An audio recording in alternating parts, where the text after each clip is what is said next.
Vamos a compartir estas terribles imágenes de otro brutal accidente, esta vez en la zona de Coronel Oviedo.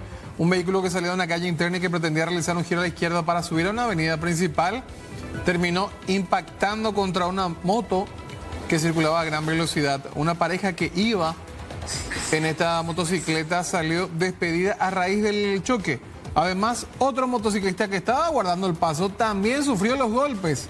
La familia de los afectados denunció que el conductor del auto, de nombre Julio Talavera, no se hizo cargo de lo ocurrido, ya que lo acusan de haber maniobrado de forma imprudente.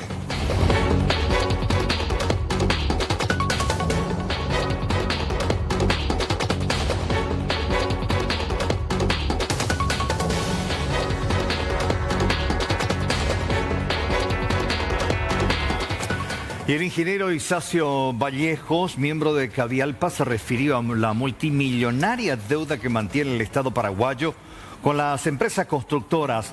Afirmó que el total de retraso llega a unos 360 millones de dólares. Las obras presupuestadas para este año ascienden a 800 millones, pero el presupuesto año llega a apenas 500 millones de la moneda extranjera, por lo que la continuidad de las mismas corre serio riesgo. 3 empresas del sector ya se declararon en quiebra por falta de recursos financieros. A través del sistema 911 fuimos alertados. Esta historia ya tiene su tiempo, ya viene incluso del gobierno anterior, en donde se dejaron saldos de deudas de montos importantes, impagos, y que a la fecha tenemos prácticamente la misma situación, el mismo monto con el que habíamos arrancado de cuentas por cobrar por obras ejecutadas en el orden de los 360 millones de dólares. Esa es, digamos, en cuanto a certificados presentados, y en la mayoría de los casos, para no decir en casi todos, los atrasos en los pagos son muy significativos. Son pagos que vienen después de 6 meses. En algunos casos simplemente no hay posibilidad de cobrar porque no está en el presupuesto. Los que no están por el momento con posibilidades de cobrar son aquellos que ya terminaron el año pasado, quedaron los últimos certificados, quedó la retención caucional y no está prevista en el presupuesto. Es como olvidarse de lo que ya se concluyó como obra y no tener pensado pagar.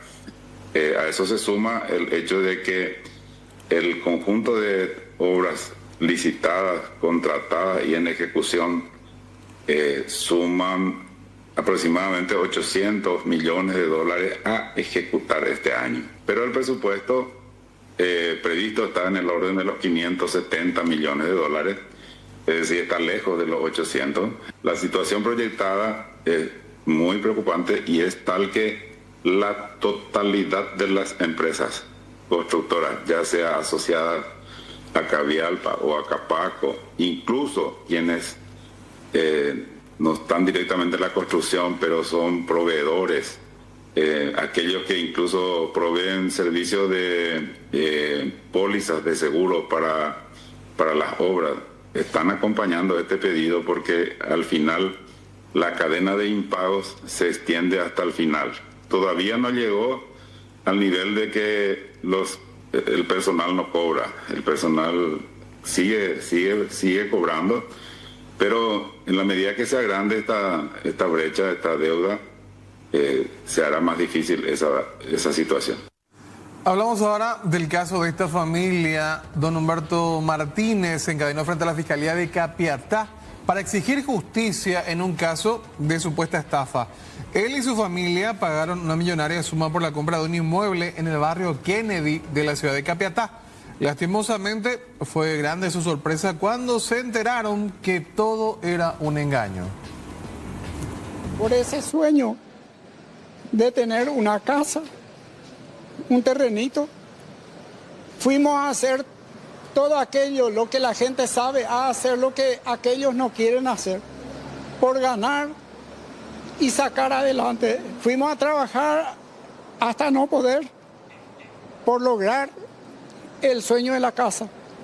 Hasta que un día mi hija consigue a través de las redes una publicación, la cual nos interesó, nos pusimos en contacto con el número de contacto que ponía en ese entonces, se contactó mi hija, hablamos con el muchacho que estaba en aquel entonces en la publicación y se puso como vendedor. Entonces nosotros le pedimos un favor a nuestro familiar que estaba aquí, a ver si nos podía mirar el terreno, mirar todas esas cosas, hasta que llegamos a la conclusión de que llegamos a un arreglo. Limpiando a mi hijo con un hombre que vino a ayudarle ahí, en un momento el hombre le dice que si sabía el origen de quién compramos el terreno, y le dice, no, mi papá y mi mamá fueron, esos no son los dueños. Entonces ahí nos levantamos nosotros, nos pusimos de acuerdo,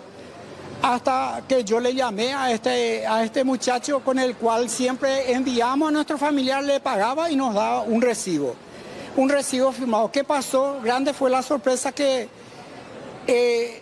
pusieron como dueño del terreno, le pusieron a uno de sus tíos, a uno que no tiene ni cómo que pararse.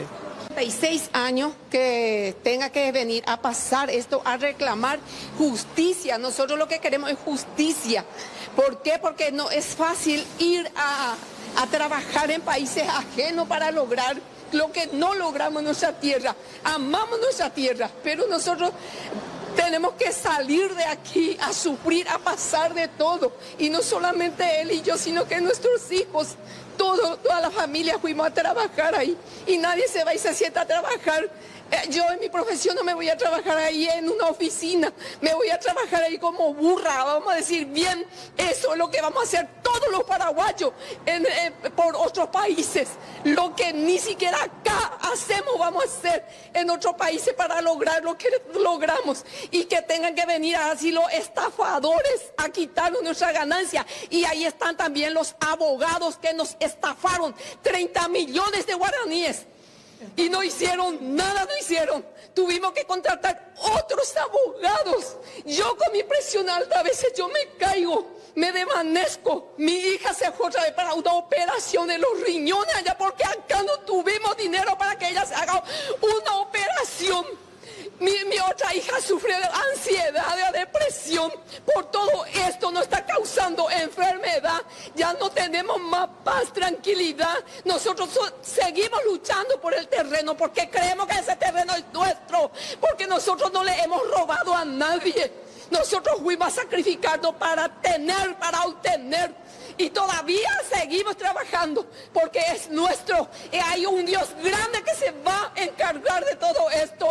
De esto estamos seguros. Lo que ellos reclaman es algo totalmente que no tiene una cuestión que se le pueda atribuir al Ministerio Público. ¿Por qué? Porque es el proceso en sí, es lo que se hace durante un proceso de una investigación penal. Acá tenemos la causa de estas personas, esta familia, por estafa durante la compra de un inmueble, y que se abrió la investigación, se hizo, tenemos 6 meses para investigar. Posteriormente se realizó un pedido de sobreseimiento provisional que fue realizado anterior a mí, en otras épocas, y eso siguió su proceso. 1 año se tiene para agregar diligencias que faltan realizarse para llegar a una salida procesal. Esa salida procesal está fijada para mañana 13, y eso es lo que estamos esperando, que llegue la fecha. ¿Por qué? Porque el sistema, el expediente electrónico, no admite que se presente acusación fuera de ese plazo. O sea, vamos a decir, ese expediente electrónico habilita recién desde la fecha que el juzgado establece como fecha para acusar, que va a ser mañana. Y eso es lo que estamos esperando. Estamos esperando presentar acusación, que llegue la fecha y se pueda alzar en el sistema. Es todo, no hay más nada. El abogado, a ellos dicen que no se les explica al abogado. El abogado es un profesional que tiene que saber y tiene que entender. Por eso hice ahí una especie de careo con las funcionarias, porque ellos dicen que no se les explica. El abogado les tiene que explicar a ellos, porque ellos para eso contratan un abogado. Nosotros no tenemos que explicarle porque se supone que el abogado es un profesional del derecho que entiende. Y en otra información, en la escuela Tomasa Ferreira de San Lorenzo, docentes y padres están más que preocupados por los kits escolares que nunca llegaron. En la mañana de este jueves, los afectados se reunieron con la directora para solicitarle la lista de útiles que deberán comprar a fin de desarrollar las clases de manera adecuada.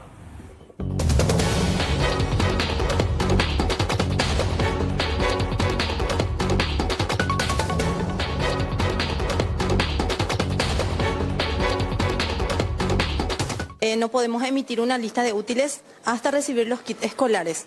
Los niños están muy ansiosos, los estudiantes más grandes, los padres. Así como dijiste, no puedo yo pedirles que compren libros o cuadernos porque estamos esperando la asistencia del gobierno en ese aspecto. Sí. Estamos desarrollando clases, en este periodo estamos con las pruebas diagnósticas, estamos trabajando con los niños, pero como sabemos, necesitamos esas herramientas educativas para avanzar lo que es el año lectivo. Tenemos faltante de docentes, estamos esperando que el ministerio nos envíe docentes, ¿verdad?, para cubrir estos rubros vacantes. En realidad que hay un pedido de docentes interinos, y estamos aguardando. Tratamos de cubrir los cargos que faltan, hacemos todo lo posible, así como dijiste, me encontraste en aula dirigiendo la reunión de padres del cuarto grado, que es el grado que ahora nosotras estamos cubriendo con la compañera que es coordinadora. En tercer ciclo también tenemos faltantes, pero siempre con la promesa del ministerio que en esta quincena o este fin de mes se cubren esos cargos. Se genera ya una incertidumbre muy profunda al pasar el tiempo y no tener la certidumbre por parte de las autoridades, en el sentido de que ellos tampoco reciben retorno. Nosotros como padres hemos hecho la denuncia a los contactos que nos han dado, pero finalmente la vía por la cual esta se debe resolver, nuevamente nos dicen que es por la institución. Nosotros como padres también necesitamos tener el camino a seguir de tal manera a poder acompañarle más que nada a nuestros hijos y que ellos no queden rezagados y que posteriormente en algún punto del año esos kits vengan y eso provoque más inconvenientes que soluciones.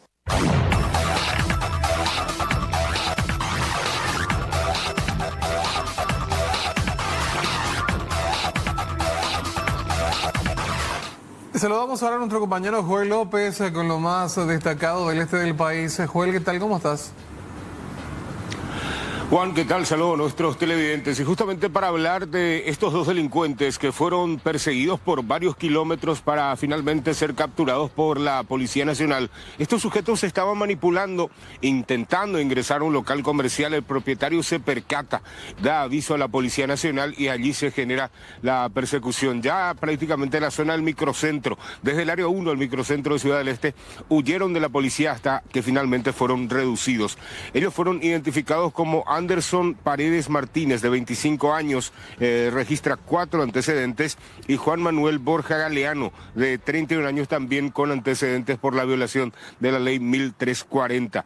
Tenían en su poder una motocicleta, herramientas que utilizaban justamente para atacar los locales comerciales. Según la policía, ellos ya perpetraron varios hechos delictivos en diferentes ciudades, es decir, en Hernandarias, Ciudad del Este, Mingaguazú, Presidente Franco y otras localidades.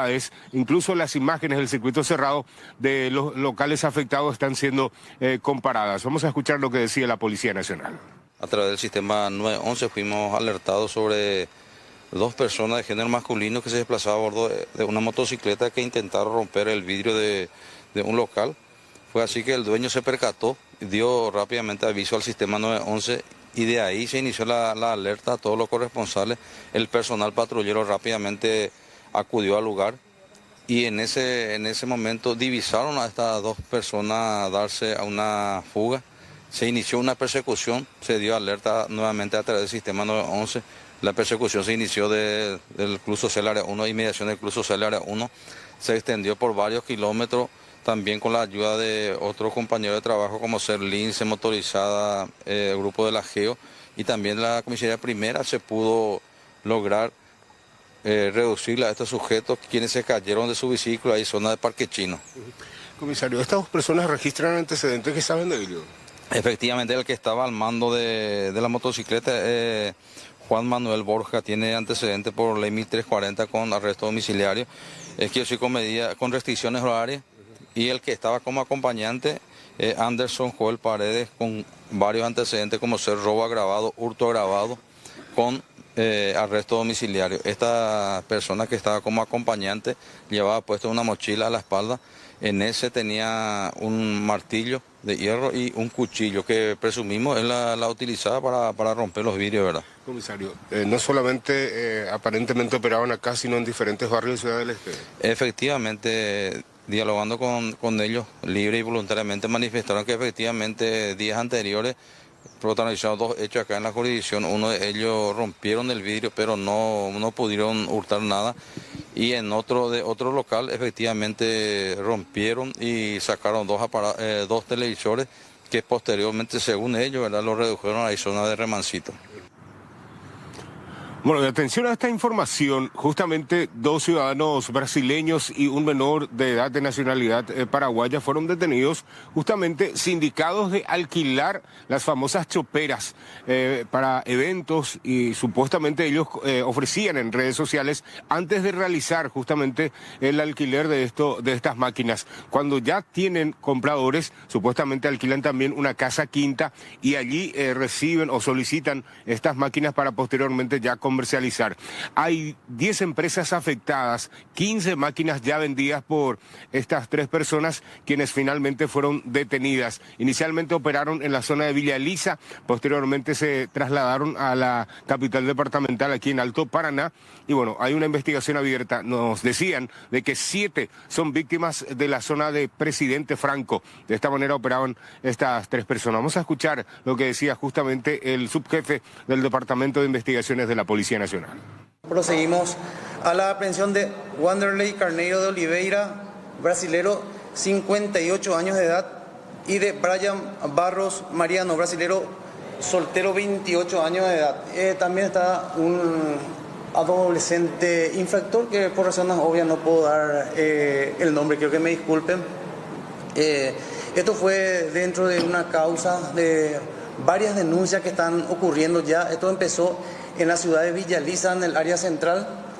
Luego vinieron estas personas a realizar, también tenemos 10 denunciantes, o sea, 10 víctimas, donde en la zona de Alto Paraná son 10, específicamente, en su mayoría son de Presidente Franco los denunciantes, son proveedores de servicios de alquileres de shot, en donde estas personas en las redes sociales, en las plataformas como WhatsApp, Instagram, Facebook, ofrecen estos aparatos a un costo menor, a 5 millones.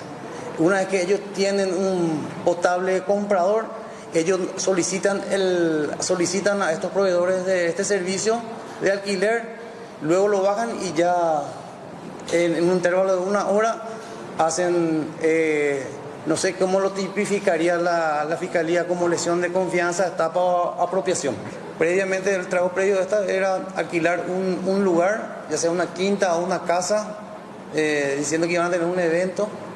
Luego ellos en las redes sociales tenían un comprador de esos aparatos, debidamente que tenían mucho debido por el bajo costo que estaban ofreciendo. Y al tener ya su comprador, ellos lo que hacían era solicitaban a los proveedores de estos alquileres. Una vez que le bajaban, ya ellos ya reducían de forma inmediata. Tenemos 10 víctimas aproximadamente. ¿De diferentes empresas? De diferentes empresas.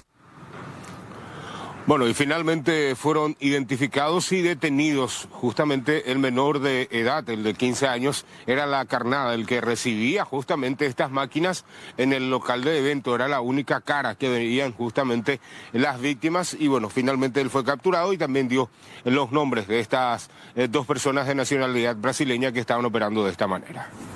Perfecto. Gracias, Joel, por tus reportes. Hasta luego. Hasta luego.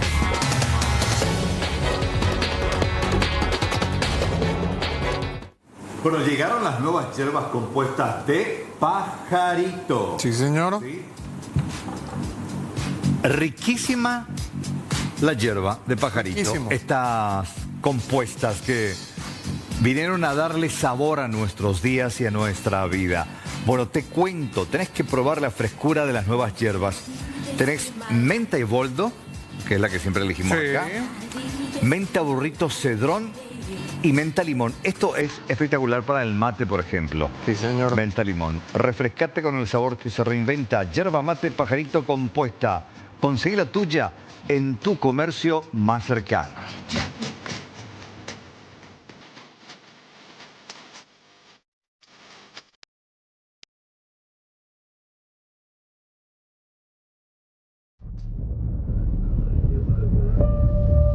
Có hát tan để colectivo ha có để câu đồ ra học đi. Cái colectivo el supone aquí tiene una caja. Bueno, y ellos tienen pagado allá. Sí. ¿A quién le paga? Y los choferes les pagan ya. A la policía. Para salir oye, fija, hoy nomás. Para salir oye. 400 cajas, 500 cajas más atrás. Hoy paga algo. Porque todo el mundo lleva mercadería, todo el mundo lleva mercadería en su vehículo. Vamos ahora de la propuesta de modificación de la ley de la caja fiscal impulsada en el Congreso, que generó reacciones dentro del sector docente. Desde el Sindicato Nacional de Directores señalaron que existe una conformidad casi total con los cambios introducidos por la Cámara de Senadores, especialmente en lo que respecta a la edad mínima de jubilación, las tasas de retorno y el incremento del aporte estatal al 10%. Estas modificaciones fueron consideradas avances dentro de las negociaciones entre el sector educativo y los legisladores. Estamos contentos, pero no muy felices por lo que pasó ayer en la Cámara de Senadores, pero es bueno decirte que hay un avance importantísimo que para nosotros ya es aparentemente suficiente, ¿verdad? A excepción de un punto que ojalá la Cámara de Diputados revea, porque hemos tenido muchísimas mejoras en relación a la versión diputado. Y es bueno decirle a la audiencia, ¿verdad?, que la Cámara de Senadores aprobó lo siguiente: que el prorrateo para la jubilación sea de 5 años, no 10 años, los últimos 10 años de salario, sino 5 años. Diputado decía 10. El aporte obrero es el punto todavía de inflexión, de disidencia, porque 19% vamos a aportar nosotros. Era 16. El aporte patronal es un adelanto, un avance, 5% más, o sea, 10% aparte de la patronal a partir de la promulgación de la ley que va a ser en abril. Eso es un avance. La jubilación ordinaria con 25 años de servicio y 53 años de edad, un docente puede jubilarse con una tasa de sustitución del 78%. Y 58 años de edad y 30 años de servicio con una tasa de sustitución del 90%. Otro diputado era muy diferente. Otro logro para las compañeras, es bueno decir que se contempla nuevamente hasta 2 hijos, un hijo por año, antigüedad, ¿verdad? También otro logro que se ha conseguido para los compañeros que están enfermos con función pasiva, ¿verdad? Este tema de la salud mental es impresionante. Un docente que tenga 10 años de antigüedad ya puede solicitar su jubilación extraordinaria con un 40% de tasa de sustitución. Esos son los logros que hemos conseguido con las discusiones, el análisis con el vicepresidente de la República, Pedro Aliana, y Beto Velar, que fueron los que encabezaron esta reunión en la Cámara de Senadores. Por eso, vuelvo a decir, estamos contentos, no felices, y ojalá en diputados la próxima semana. Ese es un punto que tenemos en contra, que es del 16 al 19%, que se nos va a descontar, se pueda mejorar. Y una niña de tan solo 10 años habría sido abusada sexualmente por 2 hombres en el Bañado Sur. La tía de la víctima denunció que el caso fue ignorado por los funcionarios del hospital y por la propia policía, por lo cual tuvo que acudir a la prensa.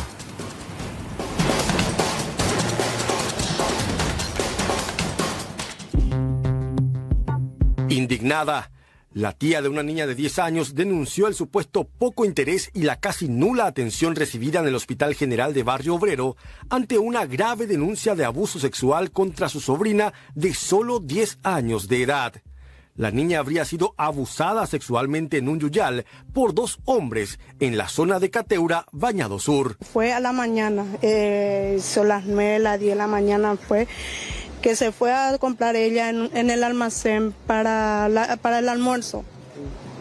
Luego ella no volvía y dice que su mamá se fue a buscarle. Le tapó la boca a mi sobrina y le metió dentro del auto. Mi sobrina trató de mirarle supuesto autores, le tapó la boca y se tapó toda su cara los 2 muchachos. Y ahí fue, le llevaron hacia el río y le violaron. Mucho tiempo vivió conmigo. ¿De los cuántos años? De los 4 años. ¿De los 4 años? ¿Por qué motivo se fue a vivir contigo? Su mamá le habría pegado demasiado mucho. Con pinta uñas le habría rompido toda la cabeza. O sea que es una niña que ya arrastra mucha violencia, muchos traumas. Sí, hasta hace poco. Se mudaron en mi casa y le seguían maltratando y por eso se peleó con mi señora. Y le mandó otra vez a mi mamá en su casa. Familiares de la niña esperan que el caso sea investigado a fondo y que los autores del grave hecho sean detenidos lo antes posible. Y se llega la Semana Santa y el operativo Tañarandú 2026 está en plena marcha. La familia del querido Coqui Ruiz trabaja incansablemente para que el resultado refleje la excelencia de cada año.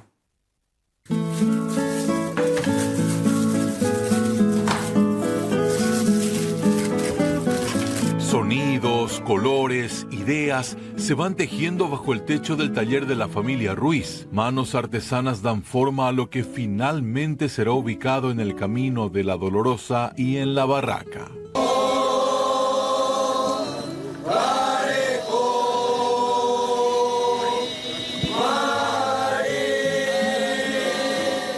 Las hermanas Macarena y Almudena Ruiz están al frente del equipo que en el hermoso departamento de Misiones se encargará de darle ese toque inconfundible a la semana más espiritual para el cristianismo. El recuerdo del querido Coqui late en cada rincón. Él era una persona muy especial, era extremadamente creativo y era un líder también que tenía muchísima fuerza. Pero creo que más que nada en este tiempo lo que hacemos es recordarle mucho y eso es muy lindo. Unas 10 personas de manera directa trabajan en este lugar, mientras que otras 100 se van a ir sumando para dar vida al estilo gótico que preparan para esta entrega. Más de 2.000 faroles, 20.000 candiles de apepú y 400 antorchas van a adornar como siempre el Bagarapé. Macarena dio un pequeño adelanto de lo que se vivirá en esa jornada. Decidimos ver a partir del arte gótico, que son como los comienzos del arte cristiano, católico, perdón. Entonces dijimos, vamos a ver desde el principio, desde los comienzos, y vamos a empezar este ejercicio creativo a partir de ahí. Y a ver qué surge, tomamos retablos, nos inspiramos en un retablo gótico, que era la época en la que se empezaban a realizar los retablos. Así, el corazón de Tañarandú late con fuerza a la espera de una nueva Semana Santa.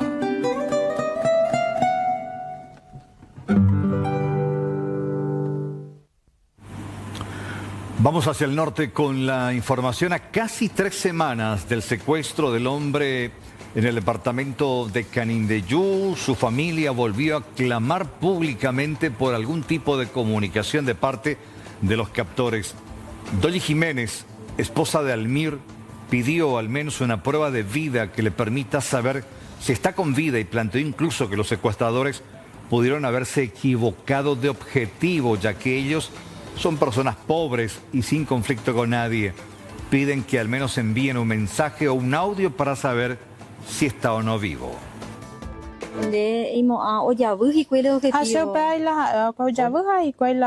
La información tal vez ni me hace ni me va a ir porque gente humilde en ellos ya pesa vamos invadir. No ya la recibía amenaza, no, en ningún momento. En ningún momento. Hasta hoy día. Alguna novedad, recorrer y mila, por si acaso, topar algún mensaje, alguna cosa. Sí, rojano, ve así que era la rojeruria. En momentos aún va a poner guarepi con después otro petit plata mía, no que pedía pues ¿verdad? No. Trabajador yo el auto en momento. Así mismo. Amba en la familia pero mía doña, o sea, ¿cómo se güey? Sí, imagínate, ¿no? Tenemos niños. Ustedes que tienen niños se pueden imaginar cómo debemos estar. No es fácil. Día tras día, toda hora, lloran, preguntan, mamá, ¿dónde ya puse? Marico, papá, no ve. Pero si una contención psicológica, mía, pero si hasta el momento no todavía. En poco tiempo más pico hawe ape cuaco zona ve. Jaima, pero nace. Así mismo. De seguro mía Brasil vio. Pero ya hace 46 años ya. Pero no de menos es más paraguayo. Sí, paraguayo. Así mismo, paraguayo.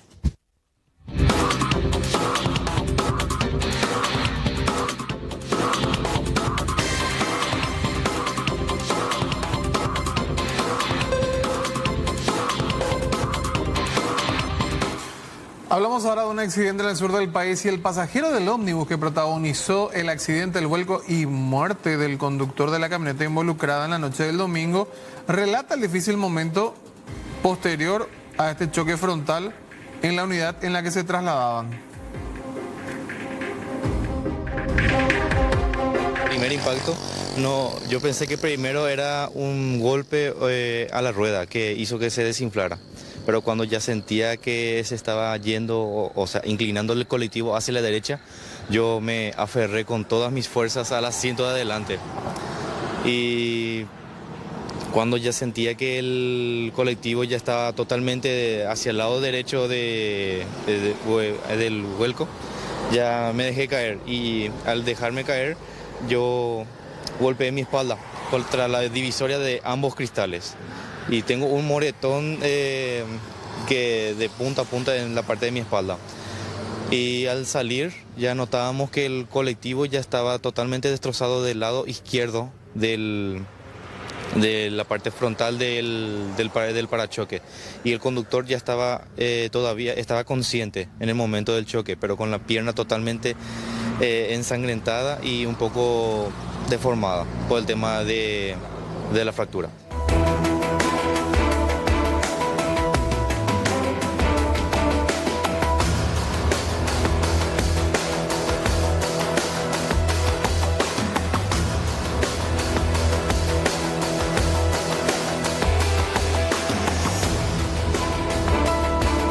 Y vamos a hablar de otro gremio, así como el de los constructores, que reclaman el pago al Estado. Representantes de los gremios farmacéuticos advierten sobre la delicada situación que atraviesa el sistema de provisión de medicamentos en el país. Señalan que la millonaria deuda que mantiene el Estado con las empresas proveedoras podría afectar la continuidad de tratamientos y el abastecimiento en hospitales públicos. A la representante del sector, o en este caso la representante del sector, explica el impacto que esta situación podría tener en los pacientes si no se regularizan los pagos. Los pagos hoy se acrecentaron a 775 millones de dólares, es una deuda histórica, nunca llegamos a este monto y no tenemos una claridad y ni previsibilidad en los pagos. El Ministerio de Economía es el que debe pagar a los proveedores en todas estas licitaciones y llamados de compras públicas. El quiebre se da cuando se hace la compra por parte del Ministerio de Salud y no se hace el pago por parte del Ministerio de Economía y Finanzas. La última reunión con el Ministerio de Economía fue en enero. Ahí se realizó una promesa de pago de 300.000 millones en enero, en febrero, en marzo. Eso no se cumplió, se pagó menos. Hoy hay menos 15 millones de dólares que no se enviaron como pago. Y hoy lo que sí yo te puedo asegurar es que en todo lo que es amparo las proveedoras ya no se están presentando. Acá el más perjudicado es el paciente, el que recibe el tratamiento. El Ministerio de Salud hace su parte. El desafío ahora es encontrar un plan de financiamiento que vaya de la mano con el ritmo de crecimiento que tuvo el sistema de salud. De dinero, hablando de dinero, aprendemos a manejarlo mejor. A ver, estás confundiendo estilo de vida no es lo mismo que estatus y tampoco es lo mismo que calidad de vida. A ver, ¿cómo te puedo explicar? Estilo de vida, a lo que nos acostumbramos. Por ejemplo, en mi época, un ventilador, un televisor, ¡wow! Eran lujos, ni qué decir un teléfono. Pero hoy, básico, necesito un somier, necesito aire acondicionado, necesito wifi, necesito microondas, necesito air fryer, necesito... Espera. ¡Qué costoso mantener nuestro estilo de vida! Por primera vez está dando que mis hijos no tengan el dinero para comprarse, ¿qué te digo? Una casa, un departamentito en el barrio donde crecieron, o mandar a sus hijos al colegio donde ellos fueron. Y al final a veces los abuelos estamos ayudando para mantener el estilo de vida. Estatus, puertas para afuera. Ay, para que me vean, yo necesito la ropa de tal marca, necesito celular de tal clase, o si no, no soy gente. Si es que no me hago esto, si es que no me hago aquello, si es que no tengo tal cosa. Cuidado. Estatus, ellos no van a venir a pagar tus cuentas. ¡Ojo! ¿Por qué te querés ver así? Problema de autoestima, baja confianza, ¿qué te está pasando? Y por último, calidad de vida, puertas para adentro, lo que me importa, lo que me construye, lo que me hace mejor persona, una mejor versión cada día, las comodidades que necesito. Eso es calidad de vida, tener la cobertura, la tranquilidad y la paz financiera. Sigamos hablando de dinero, que así aprendemos a manejarlo mejor. Hablando de dinero, fue presentado.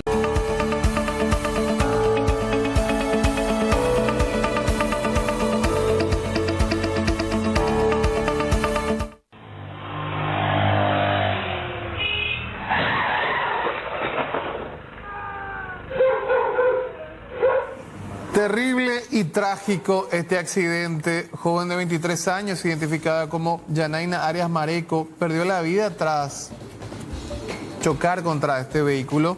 Pasó el martes en el barrio Jardín, Dos Estados, en Ponta Porá. La víctima estaba embarazada en el momento del accidente. Ella circulaba en la motocicleta cuando una camioneta le impactó en el cruce de las calles. Se sospecha que el conductor de la camioneta no respetó la señalización y avanzó por la vía preferencial, provocando la colisión. La joven sufrió heridas graves y fue llevada por los equipos de emergencia al Hospital Regional de Ponta Porá. Lamentablemente, el bebé que esperaba no sobrevivió debido a las complicaciones del accidente. Horas más tarde, durante la noche, Yanaina también falleció en el hospital.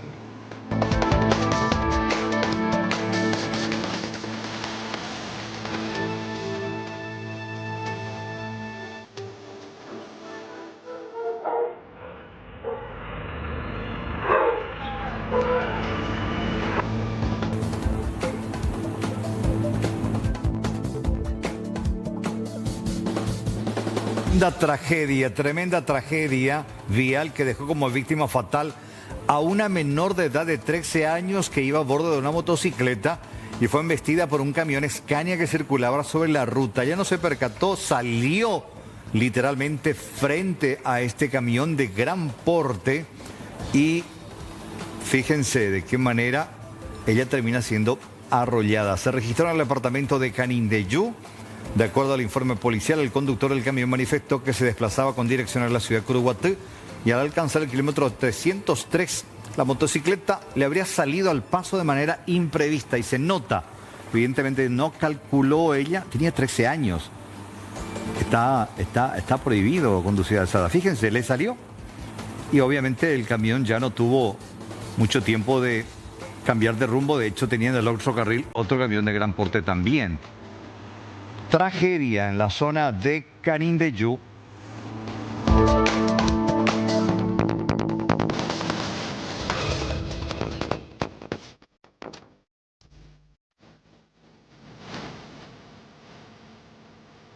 Esta es una escuela de la compañía 25 Tallado de Caguazú que quedó prácticamente destruida debido al derrumbe de parte de la estructura, dejando a los chicos de preescolar sin salón de clases. También se reportó que parte de la dirección de la institución se vio afectada.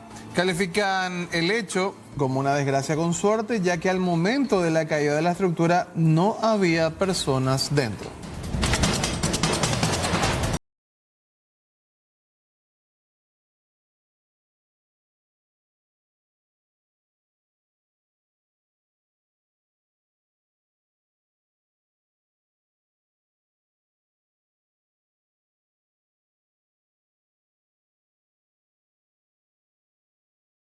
Ubicado en el bloque D del mercado de Abasto Norte ante el supuesto hecho punible de contrabando.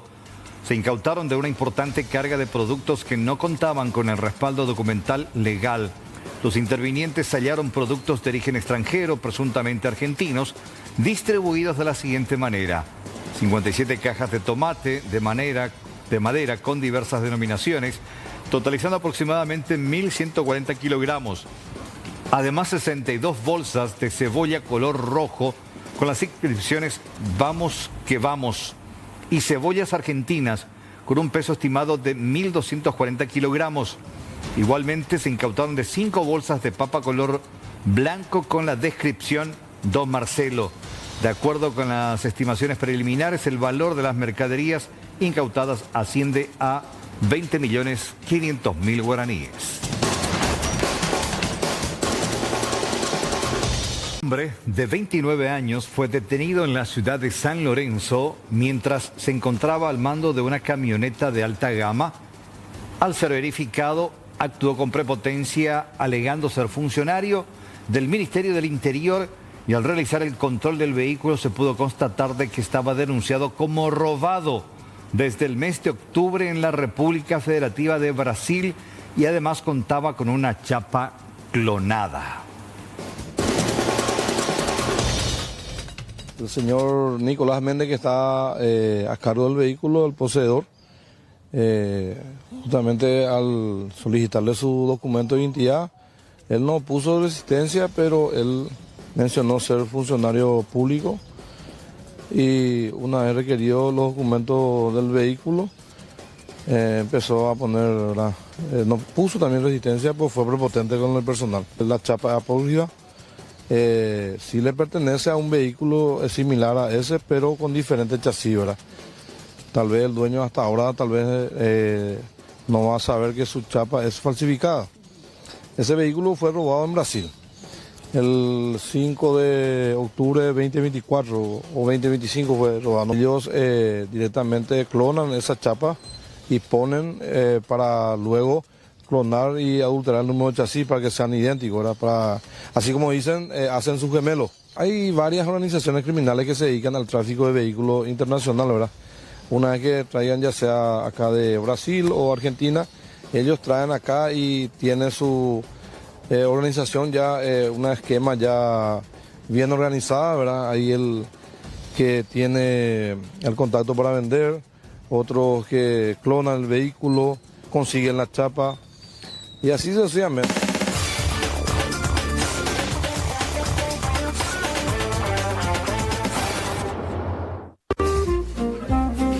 Nosotros somos los que preparamos comida para todos, los que llevamos un tupper lleno de sandwichitos para ir de excursión en familia. Hacemos vaquita para estar juntos. Y hasta compramos más por si llega más gente. Nosotros somos los que compartimos, recibimos, invitamos. Los que nos sentamos a hablar comida de por medio. Porque nos gusta eso lindo que pasa cuando estamos todos. Ochi nos reúne.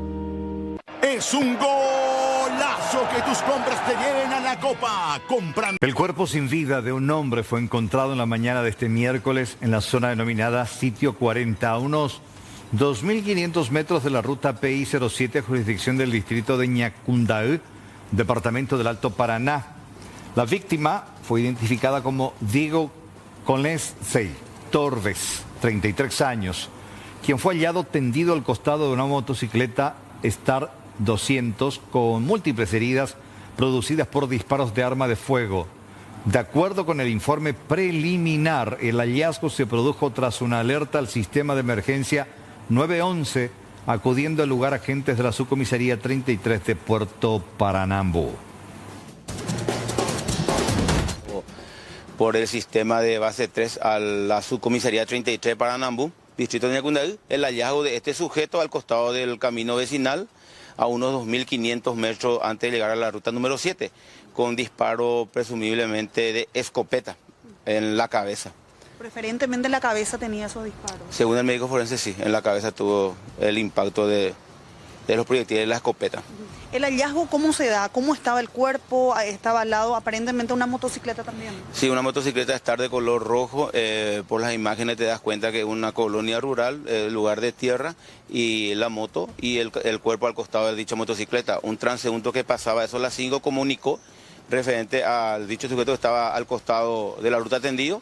Personal se constituyó y fue convocado a la fiscala de turno y al médico forense más personal de criminalística. Él es paraguayo, no cuenta con antecedentes y el cuerpo fue entregado a una su concubina que es brasilera. ¿Su identidad podemos reiterar? Él se llama Diego, de 33 años, como te digo, domiciliado en las inmediaciones del lugar, sin antecedentes.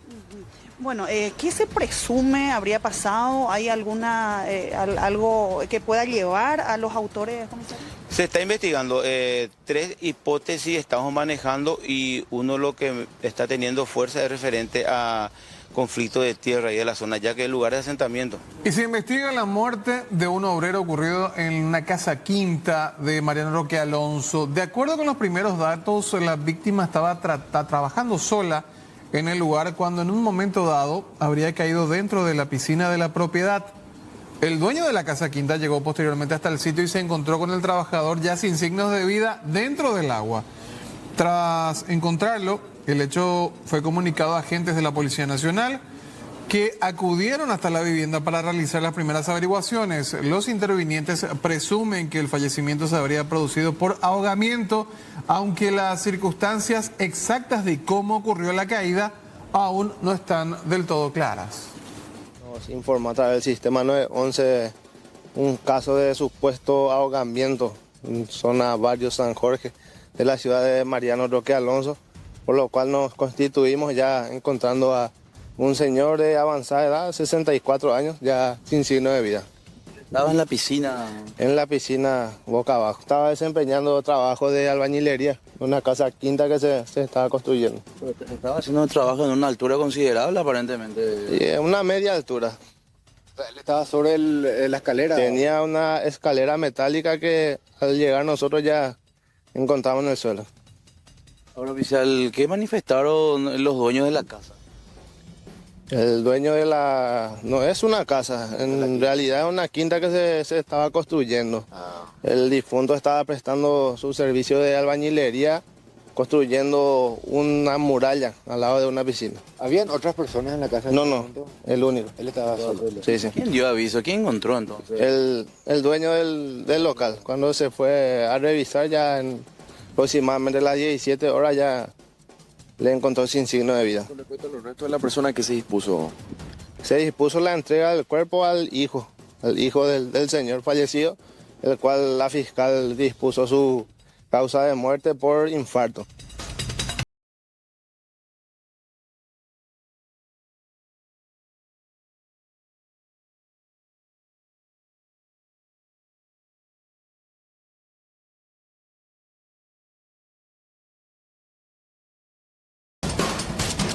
Y un aparatoso accidente se registró sobre la ruta PI 01 a la altura de la ciudad de San Antonio, donde una camioneta terminó volcando y dejó como saldo 4 personas heridas. Lo llamativo del caso es que todos los ocupantes del vehículo serían menores de edad. De acuerdo con los datos preliminares, la camioneta circulaba a gran velocidad por esta arteria cuando aparentemente el conductor intentó maniobrar para evitar embestir a una motocicleta que se encontraba en la vía. Esta maniobra provocó que el conductor perdiera el control del rodado, terminando primero con un fuerte choque y posteriormente con el vuelco del vehículo al costado de la ruta.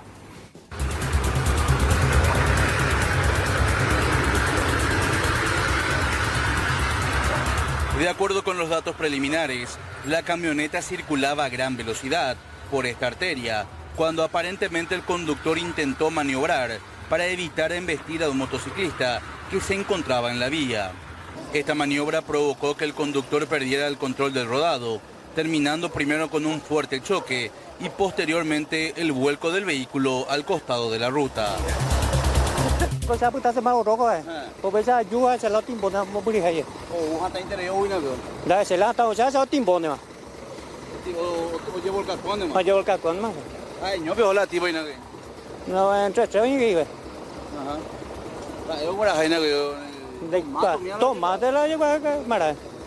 Otro oía cogen 10. Mate conde esa iba y por te pea de esa. No hay por ahí, esa iba acá. José en Baigui. José en Baigui, años. Mi hermano acá vete ir, mi hermano la ya vendiga. O sea, había un lado de cuau vino que estamos la pinta buena y nada. Le ya sabe muy a muy tarde yo ya ve para hacer los timbos, ¿no? Nada se la más laico. Lo que sí. Oye, que iba de motoquero y según mi taller, oye, que iba de motoquero. Aparentemente las personas venían a una alta velocidad. De parte de las personas que vieron el accidente nos comentaron de que ya como a 50 o 100 metros ya perdieron el control, se volcó y quedó de esta manera como ustedes pudieron visualizar. ¿Cuántas personas iban dentro del vehículo? 4 personas, probablemente los 4 menores de edad. 4 menores. Sí. ¿Cómo te digo, comandante, el estado de ellos cómo estaban? No estaban en estado grave, pero sí tuvieron lesiones. Una persona, el conductor estaba en estado estílico. Afortunadamente, pese a la violencia del impacto, no se registraron víctimas fatales, aunque sí importantes daños materiales. El caso ya es investigado por las autoridades para esclarecer las circunstancias exactas de este accidente ocurrido en San Antonio. Bueno, ya nos acompaña Rodrigo. Sí, señor. ¿Cómo te va, Rodrigo? Buenas tardes, Carlos, Juan Carlos. Y con noticias, por supuesto, del ámbito legislativo, porque ayer nada más la Cámara de Senadores aprobó o se ratificó, de hecho, con este proyecto de ley que aumenta la pena para menores infractores, artículo 207 de la Constitución Nacional, y en ese sentido, hasta el momento es hasta 8 años lo que la ley dispone para que los menores infractores tengan hasta una pena máxima. En diputados se hizo primeramente el cambio, ayer el Senado se ratificó, pasaría ya de 8 a 15 años. Uno de los detractores justamente fue el senador del partido, yo creo, Rubén Velázquez, quien argumentó que no es la política que se debe usar para los infractores que son menores de edad. Escuchemos parte de lo que decía justamente el senador del partido, yo creo. Nosotros tenemos que fortalecer la educación. Creo que la educación es esencial en esta situación en particular. Bueno, y las penas simplemente tienen un enfoque mucho más bien sancionador, tiene un enfoque más bien represivo y eso fue lo que yo cuestioné, ¿verdad? Si vamos a hablar de elevación de penas, tenemos que también hablar del origen de los problemas porque estamos hablando de jóvenes, estamos hablando de adolescentes, entonces tenemos que tener una visión mucho más política, tenemos que tener una mirada un poco más también respecto a salud pública, tenemos que tener una mirada mucho más bien enfocada a los jóvenes, a los adolescentes, más allá de una sanción elevada. Y uno de los proyectistas en la Cámara Alta fue también el senador del partido, yo creo, José Oviedo. Él en principio había pedido 20 años de cárcel para menores infractores, pero reconoció de que no se pudo lograr por la cantidad de votos que faltaron justamente para la aprobación de ese proyecto de ley. Y de alguna manera también él dice que en la Cámara de Diputados probablemente se ratifiquen en la versión justamente de la Cámara Baja, que es de 8 a 10 años. Pero escuchemos parte de lo que decía el senador José Oviedo. Lo que buscamos es proteger a la sociedad del peligro de ese potencial delincuente, porque si ya cometió una vez el crimen puede volver a hacerlo, y también darle el tiempo suficiente al sistema judicial para que lo reeduque y lo reinserte en la sociedad. Sabemos que no suele ocurrir, pero es una materia pendiente del Estado, no es que a todos se les va a condenar a 15 años, es la pena máxima. La mínima cantidad de pena es de 6 meses hasta 4 años, pero si hay gravedad o un crimen muy grave, el juez va a tener esa herramienta como para condenarlo hasta 15 años. Los detractores mencionaban de que violan los acuerdos internacionales. ¿Qué opinan al respecto, senador? Dijeron eso, pero nosotros nos pusimos a revisar todos los acuerdos internacionales y ninguno nos imposibilita a elevar la pena a menores, solamente recomiendan que no se les trate como a los mayores. Bueno, y la pena máxima a los mayores está hasta 30 años. Y el otro proyectista también de la Cámara de Alta, Javier Zacarías Irún, mencionó de que este proyecto, por supuesto, es importante y recordó a Mafe, esta niña que había fallecido brutalmente, y recordó también otros casos. En ese sentido también argumentó que no solo se le puede dar 8 años de cárcel a menores que cometan este tipo de crimen. Escuchemos parte de lo que decía el legislador. El asesino de Mafe, de María Fernanda Benítez en Coronel Oviedo, le violó, le quemó, le enterró, le escondió. ¿Eso fue premeditado? ¿Hubo alevosía? ¿No hubo alevosía? ¿Merece 6 meses de cárcel nomás o merece 15 años de cárcel? Un adolescente de 14, 15, 16, 17 años que le violó, le quemó, le enterró, le escondió a una persona embarazada encima, y ahora me van a decir que no sabía lo que hacía o me van a decir que no entendía. Eso debe ser controlado por el Estado en debida forma. Y una de las formas es darle una pena mayor que la normal. Y el otro punto que también se estuvo desarrollando hoy en el Congreso, pero del otro lado, en la Cámara de Diputados, fue esta reunión que tuvieron algunos de los gremios docentes con legisladores justamente de la Cámara Baja. Silvio Piris, por supuesto, fue hasta el lugar, mencionó de que ellos están urgiendo, o le urgieron justamente a los diputados, de que traten, si es posible, mañana este proyecto de la reforma de la caja fiscal. Sin embargo, no tuvieron una respuesta tan favorable. Escuchamos parte de lo que dijo Silvio Piris. Bueno, yo no sé cuál es la postura, ahora me entero por vos, pero lo único que te puedo decir es que el líder del movimiento de ellos, el vicepresidente de la República, se comprometió con nosotros y públicamente que ellos van a acompañar. Si no lo hacen, significa que el vicepresidente no es el líder de ellos. Y algunos diputados decían que no se iban a apurar más porque se sintieron mentidos por técnicos del Ministerio de Economía. Y si ellos hacen eso, van a ser responsables de varios días de pérdida de clase y que los chicos no tengan el suministro de hambre cero. Y yo creo que cometieron un error, ¿verdad? Yo creo que ellos recibieron órdenes y y aprobaron eso. Y no creyeron que íbamos a tener una reacción o que los docentes iban a reaccionar de esta manera, y en el Senado se cambió, ¿verdad? Porque tenemos que tener en cuenta que en todo momento el presidente del Congreso, el señor Basilio Núñez, y también el señor Natalicio Chase ratificaban que ellos estaban de acuerdo con la versión de diputados. Eso fue así. Después, cuando vieron mucha gente aquí, cuando llenamos la plaza, se cambió un poquito. Ellos estaban mencionando que iban a aprobar 75%, que era de tasa de retorno hasta el 90%, 55 años de edad hasta 60, y que los que tenían 22 años de antigüedad en adelante podían optar por esta ley. Podemos cuadrar la fecha en la cual ellos pueden tratar, ¿verdad? ¿Cómo les gustaría a ustedes tratar? Y si es por mí, ya que se trate mañana o si no el martes.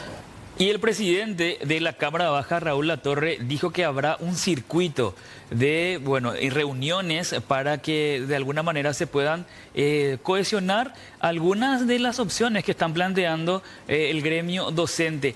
Adelantó de que no sabe si este martes se va a tratar este proyecto de la reforma de la caja fiscal y recordó que sigue enojado con los técnicos del Ministerio de Economía y Finanzas. El lunes estamos haciendo un diseño de agenda en el cual el lunes puedan dialogar con las bancadas, el martes ellos a primera hora puedan tratar este tema en la Comisión de Presupuesto, y reunidos esos requisitos, esos diálogos, que pueda tratarse en la brevedad. Entonces, ¿está descartado que sea el martes? No. ¿Podemos afirmar en este momento que va a ser el martes? No, porque esto es un colegiado, y si bien hoy estuvieron representantes muy importantes de este colegiado, tenemos que socializar la conversación con nuestros compañeros. Las autoridades del Ministerio de Economía, sí, ese no por parte de los diputados. Sí. Entonces es probable que la sanción y no la ratificación, diputado. Es muy elocuente. ¿Qué falta para que se desenoje? Que hablen con la verdad. La cosa es así, yo creo que, bueno, lo pronunció el vicepresidente, lo dijo el presidente Silvio Piris. La versión, y lo había dicho yo en otra entrevista, pero la versión aprobada por la Cámara de Senadores es muy similar, y esto lo estábamos conversando con el presidente Piris, o por no decir casi igual a la versión que los diputados tenían la intención de aprobar. Hay una molestia clara con el sector técnico que lo vamos a tener que administrar. Baldovino decía que él no está para recibir flores de ustedes. ¿Podría pedirle al presidente la destitución de Baldovino? Los cargos de confianza, y ahora se habla de este ministro en particular, y mi respuesta siempre que se refirieron a un caso puntual fue la misma. Los cargos de confianza, ministerios, presidente de ente, su designación y su permanencia son una atribución constitucional exclusiva del presidente de la República. Y otros de los molestos con técnicos del Ministerio de Economía y Finanzas fue el diputado Hugo Mesa, quien dijo que hicieron un copy-paste de su proyecto y que eso aprobaron en el Senado. También dijo, entre otras cosas, que Carlos Fernández Baldovino está preocupado por otras cosas. Yo creo que hubo ahí un copy-paste bastante similar.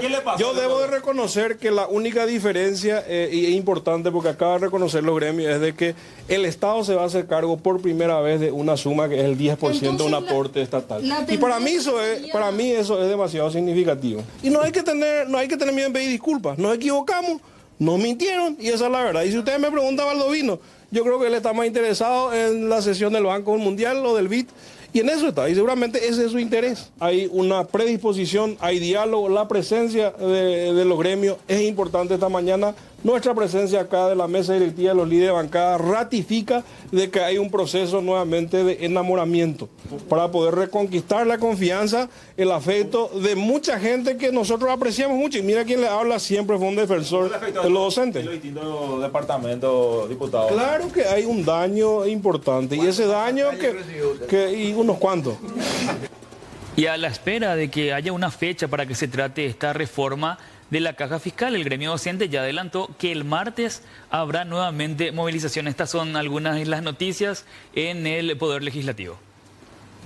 Bueno, excelente, muy movido, y ni me imagino lo que va a ser la próxima semana, el martes. El martes va a estar bastante movido ahí por el Congreso. Gracias, Rodrigo. Ya venimos.